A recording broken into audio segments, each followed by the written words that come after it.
Good morning. Well, we all know this is peak season for Arizonans wanting to get outside, especially when it comes to coming out to the recreation areas at some of our beautiful parks. But there is one thing that we're trying to emphasize this summer with multiple departments across the state is that this is the time of year where fire danger increases. So that's why the fire bans are starting today, especially in May, because we do see those dry and windy conditions.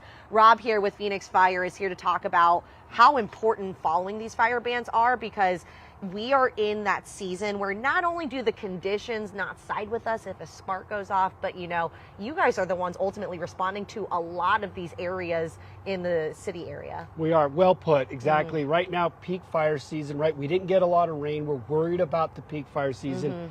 This is a beautiful Dreamy Draw Park, right? There's already people out here this morning hiking, but we're near that urban interface. We have houses around us, rolling hills, plenty of fuel out here. So our biggest fear is a fire that can get away from us, and this is why we have to put this fire ban in place. Absolutely. So this includes no open wood and charcoal fires. This really is kind of going towards the grill area where a lot of people like to grill. Yes, right. Quite frankly, during this time of year. So what, I guess, are you guys emphasizing to people that are coming out right now? Because, I mean, you quite literally had to screw on a metal plate to make sure people don't grill out here. Exactly. So when you look at the charcoal and the wood burning, it's a great way. I mean, listen, the food tastes better, right? I like to smoke, the meat and turkeys and all that on the weekend. However, when you have those charcoal and that wood, embers go up. That's our biggest fear, right? That's an uncontained fire. When you have propane, the fuel is very consistent. It's reliable. We know where it's coming from. It looks great, it smells great. However, when it gets up in the air and then those embers go, we don't know where they're going to land. That's our biggest fear. All of this fuel, all of the wind that can happen, as we have every afternoon now, when it gets warm in the summer months, that wind's going to push anything.